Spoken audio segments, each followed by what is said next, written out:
यहां से थोड़ा हमें इनका टाइम पीरियड वगैरह मिलने लग जाता है। आप लिख सकते हो थोड़ा एग्जैक्टली जो टाइम वगैरह 1213 से 1250। एक और बात बताऊं, देखो हम हिस्ट्री पढ़ेंगे अगले कई दिन तक, 20 दिन तक हम हिस्ट्री पढ़ेंगे। सन याद मत करना, बाकी सब कुछ याद करना। क्या याद मत करना? क्योंकि हिस्ट्री में कुछ भी पूछा जा सकता है सन को छोड़ के। आपको बात बड़ी अटपटी लगेगी एक हिस्ट्री के अध्यापक के मुंह से कि मैं आपको कह रहा हूं कि सन नहीं पूछे जाते, बाकी कुछ भी पूछा जाता है। आप आरपीएससी के पिछले 10 साल के क्वेश्चन पेपर उठा के देखना, उनमें सन का क्वेश्चन नहीं मिलेगा आपको। और सन का यदि पूछ भी लिया तो इतना इजी क्वेश्चन होगा कि बाकी सबको भी आ जाएगा, और वो भी कोई इक्का दुक्का बार पूछा हुआ होगा। ये किसी टाइम हिस्ट्री का ट्रेंड हुआ करता था आज से 20 साल पहले कि 100 क्वेश्चन पूछे, 100 में से 40 सन पूछ लिया करते थे। 1540 है, 1560 है, 25 दिसंबर है या 27 दिसंबर है। पिछले 20 साल में भी आप हिस्ट्री के पेपर में सन नहीं देखेंगे। 20 साल पहले तक हिस्ट्री के बारे में कहा करते थे कि हिस्ट्री तुम बड़ी बेवफा, रात को याद की सुबह सब सफा। कि भाई सन कैसे याद रहते? अब नहीं है। अब हिस्ट्री बेवफाई नहीं करती आपके साथ में, हिस्ट्री पूरी वफाई करती है आपके साथ। वास्तव में तो अब हिस्ट्री का मतलब पॉलिटिकल हिस्ट्री बचा ही नहीं है। अब हिस्ट्री का मतलब कल्चरल हिस्ट्री है। हिस्ट्री का मतलब क्या है?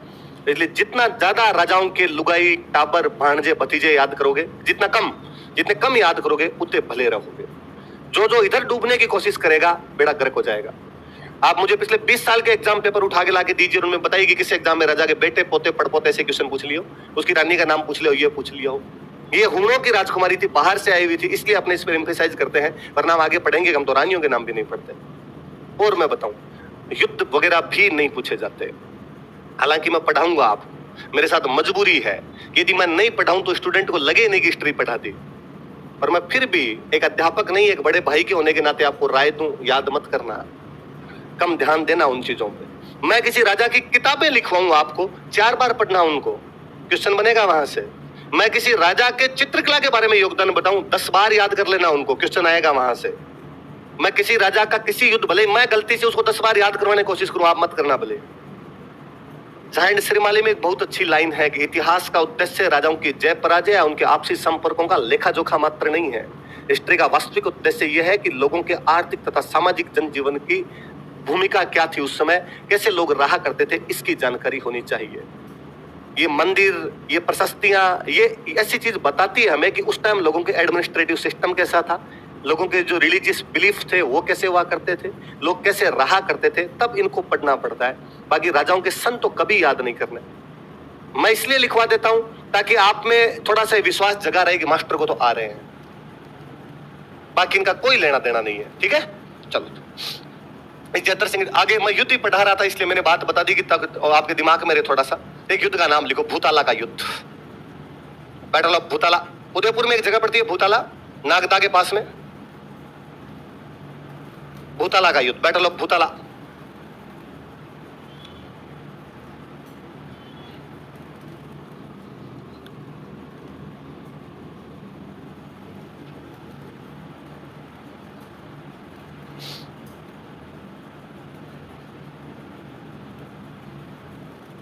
जयतर सिंह वर्सेज इल्तुतमिश।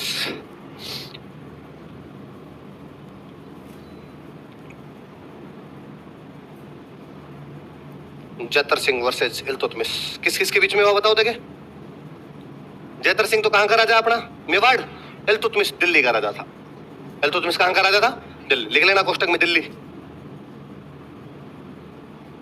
इल्तुतमिश दिल्ली का राजा था। सुना होगा आपने इल्तुतमिश का नाम?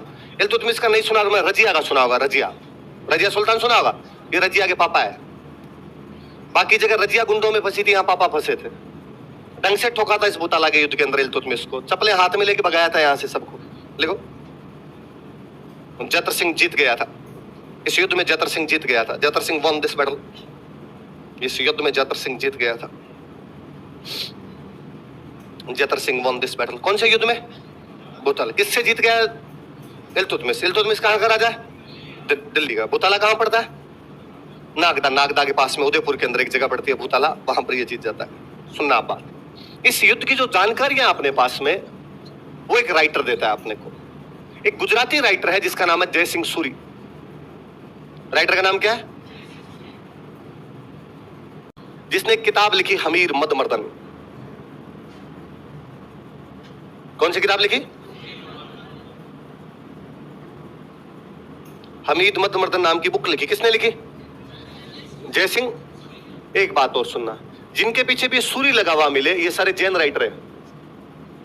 जिनके पीछे भी सूरी लगा हुआ मिले ये सारे सारे कौन है? जैन। शेरशाह को छोड़ के, है ना, क्योंकि अभी कोई बाहर पकड़ेगा। शेरशाह सूरी जहां तक पता है जैन नहीं था, वो नहीं है ना।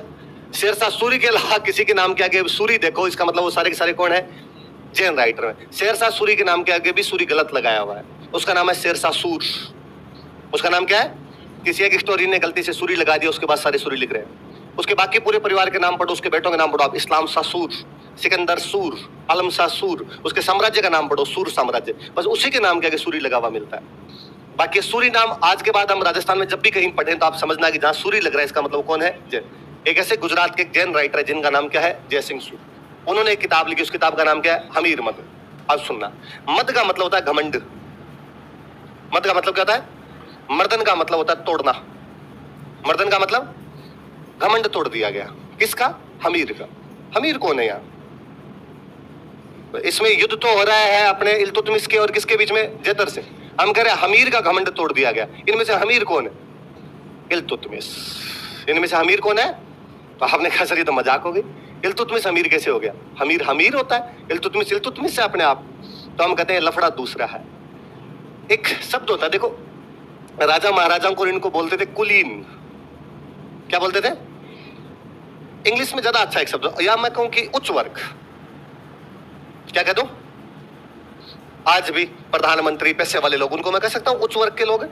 हम जब इंग्लिश में बोलते हैं ज्यादा अच्छा शब्द कहते हैं एलिट क्लास के लोग। कौन सी क्लास के लोग हैं? नोबल्स। नोबल है भाई, उच्च वर्ग के लोग हैं, ऊंचे लोग हैं ये अपने आप। मुसलमानों में जो भी राजा महाराजा ऊंचे लोग होते उनको बोलते थे अमीर। क्या बोलते थे? उस राजा के पास इतने अमीर हैं, मतलब उस राजा के इतने मंत्री हैं, उच्च वर्ग के लोग उसके पास में इतने हैं। हम आगे और पढ़ेंगे कि अकबर के टाइम में कौन कौन से अमीर थे। हम पढ़ेंगे उज्बेक अमीर थे, अफगान अमीर थे, ईरानी अमीर थे। इसका मतलब कुछ ईरान के उच्च वर्ग के लोग थे, कुछ उज्बेकिस्तान के उच्च वर्ग के लोग थे। यही तो मतलब हुआ। वास्तव में राइटर यहाँ पर अमीर लिखना चाहता है, अमीर को उसने अमीर कर दिया। इल्तुतमिश मुस्लिम राजा है तो वो कहना चाहता है हमने एक अमीर का घमंड तोड़ा है। अमीर नाम उससे यहाँ पर क्या हो गया है? बोले बड़ी बात। तो हमीर मद मर्दन, हमीर का घमंड तोड़ दिया गया, मतलब अमीर का घमंड तोड़ दिया गया। अमीर कौन? समझ में आ गया बात? तो जय सिंह सूरी की किताब हमीर मद मर्दन से हमें कौन से युद्ध की जानकारी मिलती है? कौन से युद्ध की?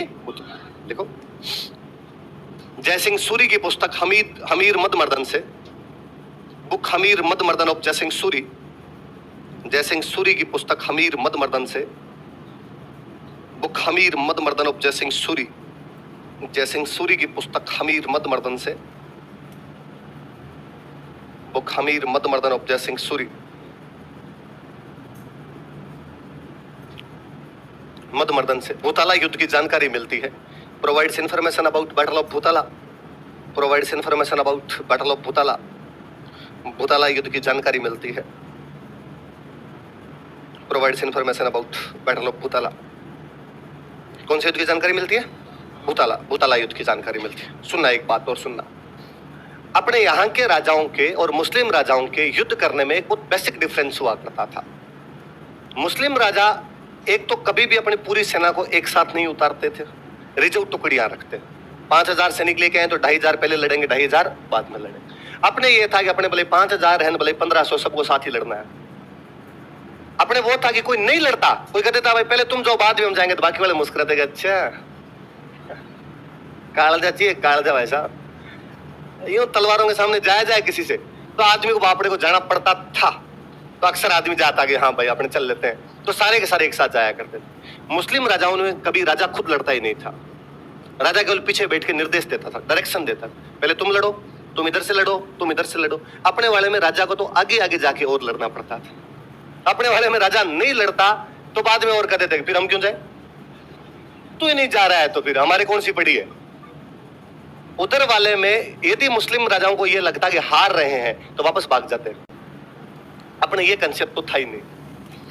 और अपने तो यदि कोई वापस आ गए, हार के आ गए, तो आस पड़ोस वाले नहीं जीने देते। वही ना, जैसे हम में से किसी ने पेपर दिया एसआई का, बेड लग उसका सिलेक्शन नहीं हुआ, पड़ोसियों को पता भी होता है कि नहीं हुआ इसका, बच्चे ने मेहनत की थी, फिर भी कई दिन तक कहते और ठंडा रहो, क्यों मजे लेने हैं तुम्हें, है ना। वो अब से ही करना शुरू कर देंगे आपको आप तैयारी करने आ गए तो ही वो यूं पूछते रहे, और फिर नहीं हुआ सिलेक्शन, साल भर बीत जाता है तो भी आदमी अनजाने में वापस पूछता कभी और पोस्टिंग कहाँ है। आपको तो मेरा सिलेक्शन नहीं होता, अच्छा नहीं हुआ था क्या, पता उसको भी है कि नहीं हुआ था, पर उसको मजे लेने हैं आपके। ये पुरानी प्रवृत्तियां हैं अपनी। तो अपने और अपने वैसे उदाहरण मिलेंगे कि एक राजा हार के आया तो उसकी लुगाई ने गेट बंद कर दिए और उसने कहा ऐसे बेलखने पति से तो पति ना हो तो ही ठीक। आदमी को लगता है लुगाई से बेइज्जती कराऊं इससे अच्छा मर जाऊं। क्या ही करना है अपने आप, तो या तो अपने आदमी मरता था बापड़ा, या क्या होता था जीत के आता था। तो इस कई बार तो अपने ये हुआ है कि आदमी घायल है भयंकर तरीके से, तलवार चल ही नहीं रही है तो भी बेटा बेटा यूं कर रहा है, अगले वाले कर रहा है सल्टा दे यार, जाके क्या लाऊंगा घर पे। यहाँ ये जब युद्ध हुआ जैतर सिंह और इल्तुतमिश वाला, तो इल्तुतमिश को शुरुआत में समझ में आ गया था कि मामला गंभीर है, इस बार गुंडों में फंस गए, भैया मारेंगे इस बार। तो उसके पास कोई अपनी जो भी सेना थी उसमें आधे एक मरे, तो उसने बाकी आधों को कहा कि चप्पलें हाथ में ले लो अपने। बाकी सेना भाग गई थी उसकी। आप अपने एक और लफड़ा होता था अपने, मैंने कहा कि सारी की सारी सेना एक साथ उतारा करते थे। राजधानी नागदा, युद्ध कहां लड़ रहे हैं, भूताला, तो नागदा के सारे सैनिक कहां चले गए, भूताला।